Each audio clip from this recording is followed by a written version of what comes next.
दोस्तों, rapid gentle permanent homeopathy में आपका बहुत बहुत स्वागत है। मैं doctor Usha Katare, homeopathic physician and dietitian. आज हम बात करने वाले हैं कॉन्स्टिपेशन के बारे में। यस फ्रेंड्स, हम जानेंगे कि कॉन्स्टिपेशन क्या होता है, क्या क्या सिम्टम्स देखने को मिलते हैं कॉन्स्टिपेशन की समस्या में, कैसे इससे छुटकारा पाया जा सकता है, क्या क्या होम्योपैथिक दवाइयाँ इसके लिए होती है। तो सबसे पहले तो हम ये देख लेते हैं कि कॉन्स्टिपेशन क्या होता है। अगर आप स्टूल पास करने के लिए जाते हैं और आपको बहुत ज़्यादा प्रेशर लगाना पड़ता है, फिर भी अगर आपका स्टूल पास नहीं होता है, या आप स्टूल पास करते हैं और स्टूल बहुत ही हार्ड रहता है, बहुत ही गाढ़ा रहता है, तो भी वह पास ठीक से नहीं होता है, आपको बहुत ताकत लगानी पड़ती है उसे पास करने के लिए। आप बहुत कोशिश करते हैं फिर भी स्टूल अंदर ही रह जाता है, आपको ऐसा महसूस होता है जैसे अभी भी पूरी तरीके से पेट साफ आपका नहीं हुआ है।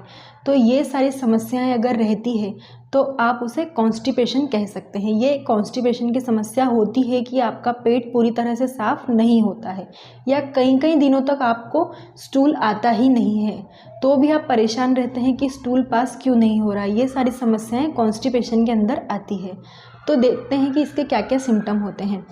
अगर आपको हफ्ते में 2 से 3 बार ही स्टूल पास हो रहा है, आपको बहुत ज़्यादा स्ट्रेनिंग हो रही है, बहुत प्रेशर लगाना पड़ रहा है, फिर भी स्टूल बाहर नहीं आ रहा है, आधा अधूरा सा स्टूल बाहर आ रहा है, वापस पीछे की तरफ खसक जाता है, या आप कितनी भी कोशिश करते हैं आपका पूरा पेट साफ नहीं होता है, आपका स्टूल बहुत ही ज़्यादा हार्ड रहता है, लंप जैसा रहता है, गांठों के जैसा निकलता है, तो भी उसे हम कॉन्स्टिपेशन की समस्या में ही इंक्लूड करते हैं। तो ये सारे सिम्टम हमें कॉन्स्टिपेशन की समस्या में देखने को मिलते हैं। स्टूल बहुत ड्राई भी होता है कॉन्स्टिपेशन में।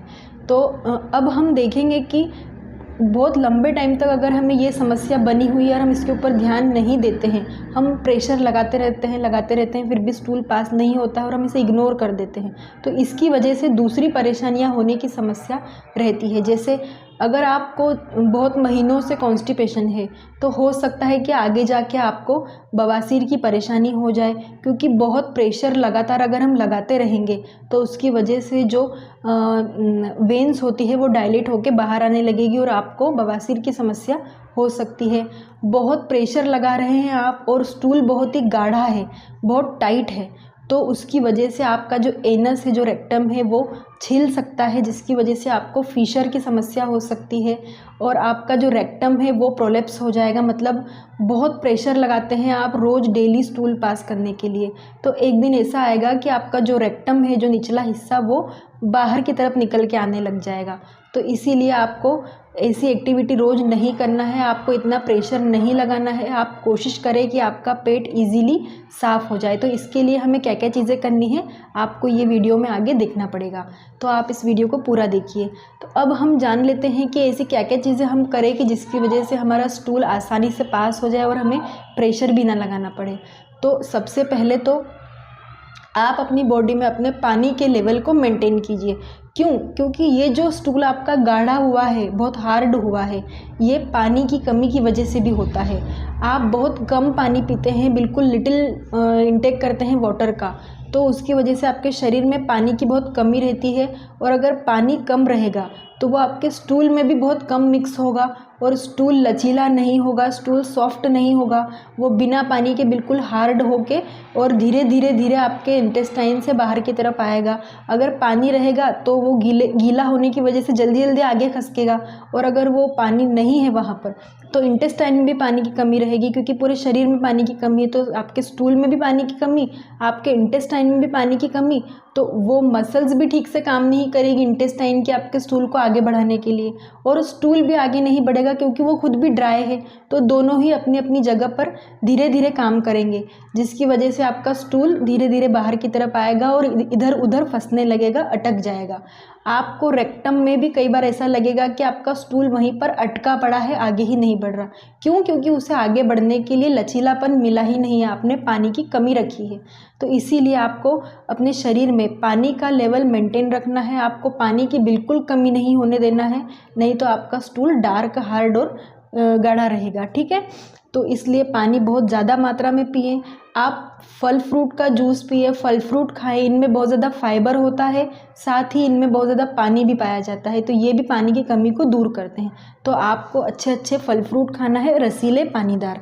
ठीक है, एक कारण ये भी है कि आप बहुत ज़्यादा तनाव में रहते हैं। अगर आप बहुत ज़्यादा डिप्रेशन में रहेंगे तो ना आप खाएंगे ठीक से, ना प्रॉपर चीज़ें खाएंगे और ना ही आप पानी ढंग से पिएंगे। तो इसकी वजह से भी आपकी सेहत बिगड़ जाएगी और आपका स्टूल भी बहुत हार्ड हो जाएगा, जो कि बाहर आसानी से नहीं आएगा। तो आपको डिप्रेशन में भी नहीं रहना है, हमेशा माइंड को अच्छी स्टेट में रखना चाहिए, हैप्पी रहना चाहिए और अपने खाने पीने पर पूरा पूरा ध्यान देना चाहिए। आप सब्जियां भी बहुत ज़्यादा गाढ़ी बना के ना खाएं, आपको पानीदार सब्जियां खानी चाहिए।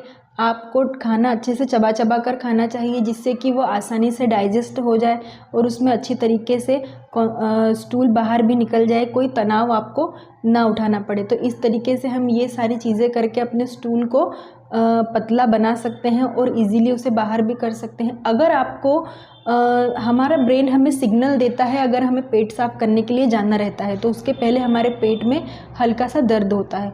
तो अगर आपको ये सिग्नल आता है और आप इसे हल्के में लेते हैं, आप इस सिग्नल को अवॉइड करते हैं और आप सोचते हैं कि हम बाद में चले जाएंगे और आप इस सिग्नल को दबा देते हैं, और ये प्रोसेस अगर आप लंबे टाइम तक करते ही रहते हैं, हमेशा आप ये चीज़ करते हैं, तो एक टाइम ऐसा आता है कि फिर आपके दिमाग से ये सिग्नल आने बंद हो जाते हैं और आपको कॉन्स्टिपेशन की समस्या होती है। फिर आप चाहते हैं कि आपको ये सिग्नल आए और आप पेट साफ़ करने के लिए जाएं, लेकिन तब ये सिग्नल नहीं आते हैं प्रॉपरली, क्योंकि अब आपकी बॉडी उस तरीके से एडेप्ट हो गई है जैसा आपने उसे बनाया था। तो इसीलिए आपको इन सिग्नल को कभी भी अवॉइड नहीं करना चाहिए। जब स्टूल पास करने की अर्ज हो तब आपको जाना चाहिए, बिना ये सोचे कि हम कहाँ पर हैं, क्योंकि स्टूल की अर्ज एक सिग्नल होती है हमारा पेट साफ़ करने के लिए और इसे नेचर्स कॉल कहते हैं। इसे अवॉइड नहीं करना चाहिए, ठीक है, एंटी नेचर हमें नहीं जाना चाहिए। तो ये सारी चीज़ें आपको करनी चाहिए, पानी अच्छे से पीना चाहिए।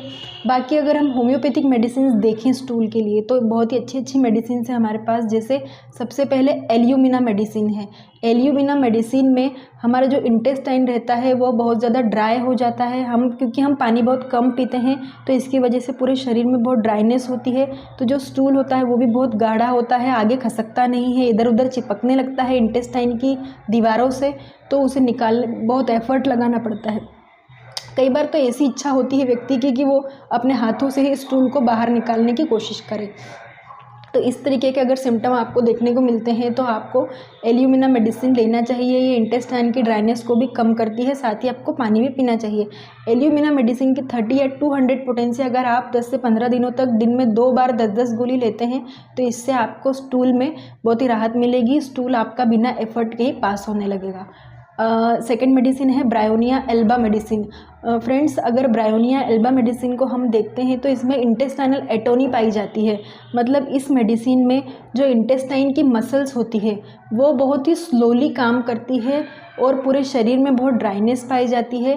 तो अगर मसल्स धीरे धीरे काम करेंगी तो स्टूल भी बहुत ही धीरे धीरे आगे बढ़ेगा। तो कई दिनों तक इस व्यक्ति को स्टूल पास करने की इच्छा ही नहीं होती है, इसे अंदर से सिग्नल ही नहीं आते हैं स्टूल पास करने के लिए, क्योंकि इसके इंटेस्टाइन में वो प्रोसेस होती ही नहीं है स्टूल को आगे बढ़ाने की। तो इसलिए हम ऐसे पेशेंट्स को ब्रायोनिया एल्बा मेडिसिन देंगे। इसका स्टूल बहुत ही लंबा होता है, सिलेंड्रिकल शेप का होता है और बहुत ही गाढ़ा होता है, जो कि निकलने में बहुत ही तकलीफ देता है, बहुत ही ज़्यादा प्रेशर लगाना पड़ता है। इस मेडिसिन की 30 पोटेंसी अगर हम किसी पेशेंट को दिन में 3 बार 10-10 गोली देते हैं 10 से 15 दिनों तक, तो इससे बहुत ही अच्छे रिजल्ट देखने को मिलते हैं। फ्रेंड्स, एक मेडिसिन है हमारे पास nux vomica medicine. Yes friends, nux vomica medicine के जो पेशेंट होते हैं इन लोगों को जनरली आदत होती है लेग्जिटिव और पर्गेटिव्स का यूज़ करने की। मतलब कि स्टूल पास करने के लिए लेग्जिटिव और पर्गेटिव्स हमेशा लेते हैं, इन्हें आदत रहती है, उसके थ्रू ही इनका स्टूल पास होता है। तो जब लंबे टाइम तक ये इन लेग्जिटिव्स का यूज़ करते रहते हैं स्टूल पास करने के लिए, तो फिर इनके शरीर में जो नेचुरली स्टूल को पास करने की जो प्रोसेस होती है वो इनके शरीर में होना बंद हो जाती है और अब इन्हें आदत हो जाती है कि ये जब तक दवाई नहीं लेंगे ये स्टूल पास नहीं करेंगे। और इनका शेड्यूल भी बहुत बिगड़ा हुआ रहता है, ये देर से खाना खाते हैं, देर से सो के उठते हैं, मतलब हर एक चीज़ इनकी बहुत इरेगुलर होती है। रात को ठीक से सोते नहीं है, रात को जो इच्छा करती है किताबें पढ़ना या रात को कॉफ़ी चाय पीना वॉटेवर, तो इस तरीके की ये चीज़ें करते हैं तो इनका शेड्यूल भी सही नहीं रहता है और स्टूल भी टाइम पर नहीं आता है, और जो आता भी है तो फिर वो दवाइयाँ खाने के बाद ही आता है। तो ऐसे पेशेंट्स के लिए नक्स वोमिका मेडिसिन की 30 या 200 पोटेंसी अगर हम 5 से 6 दिनों तक पेशेंट को दिन में 3 बार 10-10 गोली देते हैं तो पेशेंट का स्टूल अपने आप धीरे धीरे पास होने लगेगा। उसे ये लेग्जेटिव और परगेटिव्स की आदत छूटने लगेगी और वह कोशिश करेगा कि उसका स्टूल ऑटोमेटिकली ही पास हो। और ऐसा होता भी है, बहुत सारे पेशेंट में ये चीज़ देखने को मिलती भी है। एक मेडिसिन है फ्रेंड्स, ग्रेफाइटिस मेडिसिन का जो स्टूल होता है वो बहुत ही ज़्यादा ब्लैकिश कलर का होता है। ये जनरली मोटे लोगों में ज़्यादा समस्या पाई जाती है, जिनमें ओबेसिटी रहती है, जिनकी लाइफ बहुत सेडेंट्री रहती है, मतलब वो कुछ काम धंधा नहीं करते हैं, बस खाते पीते हैं और सोते रहते हैं, तो उनका पेट खराब रहता है, तो इस वजह से उन्हें कॉन्स्टिपेशन की समस्या हमेशा होती रहती है। तो ऐसे लोगों के लिए ग्रेफाइटिस मेडिसिन की 30 या 200 पोटेंसी अगर हम 10 से 15 दिनों तक पेशेंट को दिन में 3 बार 10-10 गोली अगर देते हैं तो धीरे धीरे हमें उसके स्टूल में बहुत ही फ़र्क दिखाई देने लगेगा। तो आज की वीडियो में फ्रेंड्स बस इतना ही। आप अपने डाइट का बिल्कुल ध्यान रखें, पानी पीना इग्नोर ना करें और किसी भी तरीके की अनवांटेड दवाइयाँ नहीं खानी चाहिए। इस चीज़ों के लिए कोशिश करना चाहिए कि हर चीज़ अपने आप हो, नेचुरल तरीके से हो, वो ज़्यादा अच्छा रहता है। नहीं तो फिर चीज़ें हमेशा के लिए दवाइयों पर डिपेंड हो जाती है, तो आपको ये चीज़ें नहीं करना है। अगर आपको हमारा ये वीडियो पसंद आया हो तो आप इसे ज़्यादा से ज़्यादा लोगों को शेयर करें, ताकि अगर कोई ऐसी गलती कर भी रहा हो तो आपके इस वीडियो को शेयर करने से वो संभल सके, उसे एक मौका मिले ये करने का। तो आप हमारे वीडियो को शेयर करें, हमारे चैनल को सब्सक्राइब करें, ताकि मेरा कोई भी नया वीडियो अगर आता है और जो आपके लिए ज़रूरी है तो वो सीधे आपके मोबाइल पर आपको दिखाई दे, आपको मेरे चैनल को सर्च नहीं करना पड़े। Thank you so much.